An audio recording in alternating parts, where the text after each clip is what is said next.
Mais qu'est-ce qu'elle nous fait celle-là? Qu'est-ce qu'elle nous fait? Sortir une vidéo sur la Saint-Valentin, une semaine après la Saint-Valentin. Et bah oui, je suis d'accord avec vous, quel est l'intérêt de sortir une vidéo sur l'amour une semaine après la Saint-Valentin? Aucun, c'est assez limité, sauf que personnellement, je considère que il y a suffisamment de choses qui existent dans le monde littéraire pour nous faire penser que le mois entier, le mois de février, est dédié à l'amour.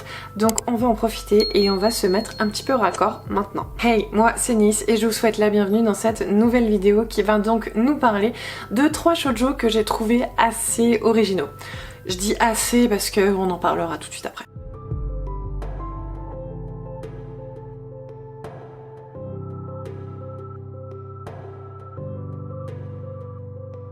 En manga, il existe 2 façons de nous parler un petit peu de l'histoire d'amour.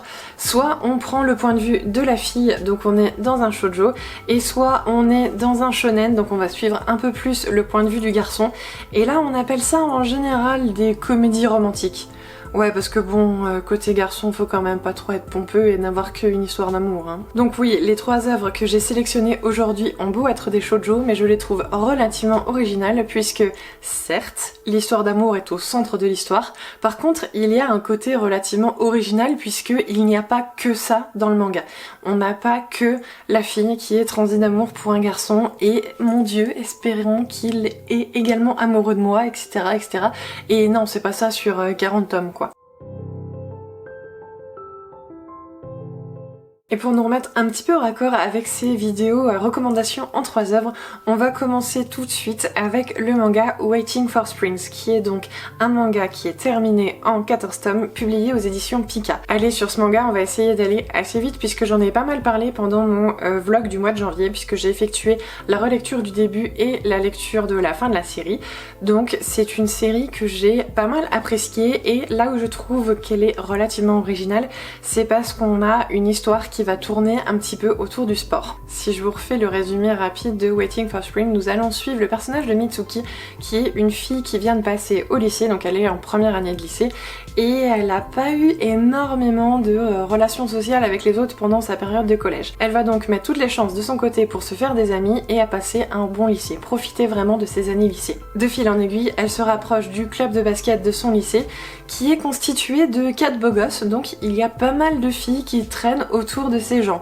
Au final, Mitsuki, elle, a une place relativement privilégiée puisqu'elle travaille dans un café, et ce café est le rassemblement des 4 garçons, donc elle peut passer relativement beaucoup de temps avec eux. Bien sûr, on reste dans un shoujo, donc elle va éprouver des sentiments pour le jeune homme qui est sur la couverture là, donc le personnage de Towa, et voilà, donc toute leur histoire va se développer. Par contre, l'originalité qu'il y a ici, c'est que le club de basket interdit à ses membres d'avoir une copine. Donc on sait dès le départ que c'est une relation interdite. Au final, j'avais pu en faire un petit peu la critique pendant mon vlog de janvier. Je m'attendais à avoir encore plus de basket, encore plus d'aspects vraiment sportifs dans ce manga. Au final, je trouve qu'il y en a quand même relativement beaucoup pour que ce soit un aspect assez intéressant dans ce manga. Certes, comme je disais dans ma vidéo précédente, ça va pas être ultra approfondi, on va avoir des matchs qui sont résumés sur quelques planches uniquement. Par contre, en fait, le basket en tant qu'élément à part entière a une part vraiment très importante, puisque les 4 garçons ne pensent quasiment qu'à ça. Il y a énormément de tournois qui sont organisés, il y a une grosse rivalité qui apparaît avec un autre personnage justement par rapport au basket. Pas que par rapport au basket, mais notamment par rapport à ça, et du coup je trouve que ça contrebalance complètement la notion de romance à l'intérieur du shoujo. Bon, après ça reste également un manga qui se passe dans l'univers lycéen, donc on va y retrouver pas mal de codes comme la fête de l'école par exemple, ou diverses choses qui vont permettre à Mitsuki de se développer elle-même et pas à travers une relation. Au niveau du dessin, je le trouve assez bon. Il faut savoir que c'est la première œuvre longue de l'autrice. Il me semble qu'elle avait fait quelques one-shots avant mais qui ne sont pas parus en France. Et par rapport au style shoujo, en tout cas d'autres que j'ai pu lire, on est sur un dessin qui est tout à fait lisible, qui est tout à fait acceptable. On se retrouve pas avec une héroïne avec des grands yeux de demoiselle en détresse. Voilà, donc on est sur un dessin vraiment actuel. La qualité se vaut sur les 14 tomes. On sent peut-être une évolution au fil des tomes, mais clairement le tome 1 n'a rien à envier à la suite des tomes. Et voilà, on est sur un dessin assez agréable. Ok, peut-être il y a quelques problèmes de décor puisque l'autrice va au plus vite et elle fait surtout un gros détail sur les visages. Par contre, voilà, on a bien les décors quand on est sur des matchs de basket, on a bien les décors quand on est sur des scènes importantes. Voilà, rien à redire au niveau des dessins. Rien à redire non plus sur la longueur de série. Je trouve que 14 tomes c'est parfait. On va suivre Mitsuki sur 1 an ou 2 ans peut-être, je ne sais plus. Mais non, 1 an. Il me semble que c'est 1 an. Donc voilà, c'est assez pas mal. On en a assez pour être dans son quotidien, mais en même temps voir tous les personnages évoluer. Voilà, plus ça aurait été peut-être pénible et redondant. Là on est bien sur une intrigue qui est assez maîtrisée. Je pense que l'autrice savait exactement où elle voulait aller quand elle a commencé son œuvre et elle a eu le temps et l'espace de pouvoir développer tout ça. Glissons doucement sur le manga d'après qui trouve son originalité dans le fait que c'est un shoujo qui se passe dans un univers de fantasy. Donc là existe le schéma classique d'une lycéenne qui tombe amoureuse d'un lycéen, qui reste dans un univers entre lycéens, c'est tout à fait classique, tout à fait ce qu'on pourrait vivre nous au quotidien. Bon, ok, je suis plus au lycée donc je pourrais pas le vivre au quotidien. Mais vous m'avez compris. N'importe qui pourrait vivre ces histoires-là. Ici donc on va parler des Chroniques d'Asfareo, qui est un manga qui est publié chez Akata, complet au Japon en 9 tomes, et il me semble qu'en France nous en sommes à la parution du tome 7. Dans cet univers, Asfareo est un royaume. Comme tout royaume, il est dirigé par un roi et personne n'a vu ce roi. Voilà, c'est interdiction de le voir. En parallèle à ça, le royaume d'Asfareo est assez prospère car il possède une bénédiction, la bénédiction d'un dragon. Ce dragon qu'on peut voir notamment en couverture va apporter donc sa bénédiction aux terres pour les rendre assez fertiles. Il va également pouvoir influer un peu sur la météo pour qu'il pleuve mais pas trop, voilà. Donc on est vraiment dans un univers où il fait bon vivre. Voilà un peu pour la présentation de l'univers. Maintenant, attachons-nous à l'histoire à proprement parler. Nous allons suivre le personnage de Rukul, qui est une jeune campagnarde élevée pour être prêtresse. Et un jour, cette prêtresse est dépêchée à la capitale afin de prendre soin et de s'occuper du dragon. Elle doit lui faire sa toilette, elle doit essayer de faire en sorte qu'il ne tombe pas malade, etc., etc. Elle doit s'occuper au quotidien du dragon. Bien sûr, je vous en parle dans cette vidéo, donc il y a forcément une romance qui va se mettre en place. Forcément ça va impliquer Rukul puisque c'est le personnage principal et voilà, je vous laisse un peu découvrir la suite de l'histoire par vous-même. Au niveau de l'histoire à proprement parler, je trouve que c'est un peu dommage. On n'exploite pas vraiment l'univers qu'il y a autour. On est dans un royaume, il y a forcément des royaumes un peu concurrents, il y a des relations à faire, il y a de la politique à mettre en place. Là, on est vraiment centré sur le personnage de Rukul, on va suivre ses petites aventures et ses mésaventures à la pauvre petite mademoiselle. Par contre, ouais, je trouve que ça aurait clairement pu gagner en profondeur en interagissant un peu plus avec l'univers. L'univers aurait pu être tellement plus développé et utilisé que je trouve ça un peu dommage. Après en contrepartie, bah ça reste assez léger, donc c'est une lecture vraiment divertissante, pas prise de tête, qui ne plaira sûrement pas à tout le monde. Par contre, voilà, si vous avez envie de débrancher votre cerveau pour lire une lecture assez doudou, ben pourquoi pas partir sur les Chroniques d'Asfareo. Au niveau du dessin, encore une fois, c'est une patte graphique que j'aime beaucoup. Par contre, là, je sais qu'elle ne pourra pas plaire à tout le monde puisqu'elle est assez inégale en fonction des planches.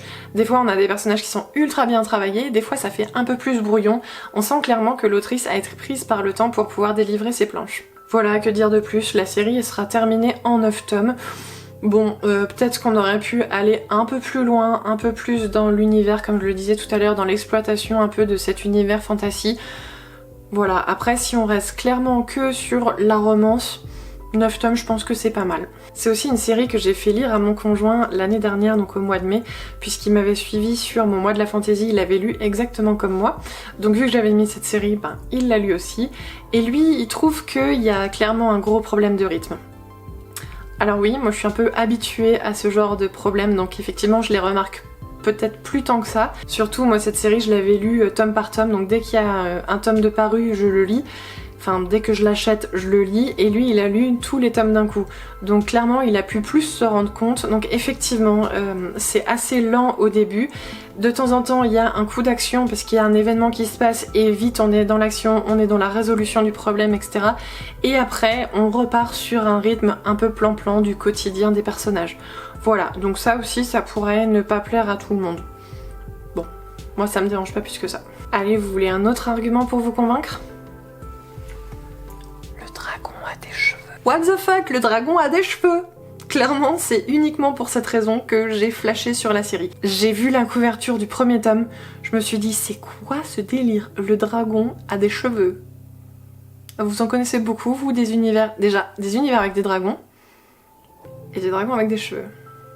Si ça vaut pas le coup qu'on se penche sur l'œuvre. Non, en vrai, je déconne, c'est pas ça qui m'a fait complètement craquer sur l'œuvre, mais bon, ça m'a clairement intriguée. Allez, on va passer à la troisième et dernière série de cette vidéo. Il s'agit de A Sign of Affection, qui est également publié aux éditions Akata en France. Nous avons donc 4 tomes qui sont déjà parus pour la France, et je ne sais pas du tout, j'ai pas fait mes devoirs, je ne sais pas du tout si la série est complète ou pas au Japon. Je pense pas, mais bon, on sait jamais. Si jamais vous êtes passé à côté l'été dernier, ouais, le premier tome date d'août 2021, eh bien je pense que vous habitiez dans une grotte, puisque j'ai vu cette série absolument partout. Partout. Dans les librairies, c'était super mis en avant. Au niveau des réseaux sociaux, j'ai vu énormément de publications, que ce soit ouais, vraiment en publication ou en story, qui parlaient de cette série. Et bah voilà, forcément, j'ai été happée par ce marketing agressif, on va dire, et je me suis penchée sur la série. Donc pour tous ceux qui n'ont toujours pas franchi le pas, ce qu'il faut savoir, c'est que la particularité de ce manga va être son héroïne. En effet, Yuki est une personne qui est sourde. Donc on va mettre ici en avant un petit peu les difficultés qu'elle peut avoir pour communiquer avec tout le monde. Et voilà, le sujet, c'est pas tellement la romance, c'est surtout le personnage de Yuki. On va changer un petit peu de Waiting for Spring, puisqu'ici on est aussi en milieu scolaire. Par contre, on est en études post-bac. Voilà, donc Yuki est étudiante, elle est à la faculté, et elle a un petit peu du mal à pouvoir suivre ses cours, puisque forcément, en étant sourde, il lui faut quelqu'un pour prendre ses notes. Le quotidien de la jeune fille se bouleverse totalement le jour où elle rencontre Itsuomi, donc le personnage principal qui est également en couverture, et cette personne est assez ouverte sur les cultures étrangères. Il apprend pas mal de langues, il sait en parler 4 ou 5 si je dis pas de bêtises, et en fait le personnage de Yuki va énormément l'intriguer et il va souhaiter apprendre la langue des signes en travaillant un peu avec elle. J'ai pas mal aimé ce manga. Alors après, par contre, moi j'aurais un petit bémol par rapport à tout ce que j'ai vu sur les internets, on va dire. Les avis que j'ai vus étaient complètement dithyrambiques, ça montait l'œuvre vraiment en masterpiece. Clairement, j'ai eu quelques bémols avec cette histoire. J'ai un peu du mal déjà avec le personnage d'Itsuomi. Il est, je sais pas, il est un peu bizarre. Je ne sais pas si c'est la façon dont il est représenté, mais il me paraît extrêmement froid, extrêmement distant. Alors que dans un shoujo, c'est pas du tout ça qu'on veut. Nous, en tant que lectrice, on veut un personnage masculin qui nous fasse rêver. On veut un personnage sur lequel on peut se reposer, sur lequel on a envie de, voilà, qu'on a envie de voir. Moi, s'il est pas dans les planches, je m'en fiche un peu quoi. Et au final, bah voilà, je suis complètement en décalage par rapport à Yuki, par rapport à ce personnage là quoi, puisque forcément elle va développer des sentiments pour Itsuomi, et moi il me laisse clairement de marbre. En fait c'est tellement dommage qu'au final, enfin limite je m'attends à un sale coup quoi, enfin je m'attends à ce que ce soit un personnage qui soit manipulateur, qui soit vraiment en adéquation avec ce côté froid que je peux percevoir. Et je pense que ça me casse un peu la lecture au final. Bon, en ce qui concerne Yuki et les personnages secondaires, là il n'y a pas de souci, je les aime vraiment beaucoup. Ils sont très attachants, très mignons. Et ouais, vraiment c'est une super œuvre pour commencer à se rendre compte un petit peu des problématiques des personnes handicapées, donc des personnes sourdes. Je sais que sur le même thème, il y a également la série A Silent Voice qui existe. Par contre, moi du coup, je les ai pas lus. Je sais qu'ils sont dans ma wishlist. Je sais qu'apparemment c'est une super série. Donc voilà, je me suis dit je vais prendre le coche avec A Sign of Affection, puisque c'est une série qui est en cours, qui est en train d'être publiée. Donc voilà, ça me fait pas trop de retard à rattraper d'un coup. Je les cherche pas spécialement en occasion puisque je les achète neufs. Voilà, c'est un peu mon gros problème avec A Silent Voice. C'est que vu qu'ils ont tous sorti, forcément j'aimerais bien les trouver d'occasion. Pourquoi pas. Mais voilà, en tout cas j'espère que si un jour je craque pour A Silent Voice, ce sera une lecture qui m'emballera carrément plus que celle-ci. Alors après par contre il n'y a aucun souci, cette lecture je vais la continuer, je vais continuer la série, je vais continuer d'acheter les tomes, et je vois très bien quel est l'intérêt. C'est aussi de porter un petit peu de la médiatisation sur un problème de société, donc qui est l'acceptation des personnes handicapées. En tout cas ça va démocratiser un petit peu la compréhension des personnes valides par rapport à cette tranche de la population. Donc juste par rapport à ça, je vais le continuer le manga. Par contre je vais pas le continuer pour le côté romance. Voilà, mais je tenais quand même à vous parler de cette série parce que elle me paraît assez intéressante justement pour le côté handicap et pas spécialement pour le côté romance, bref.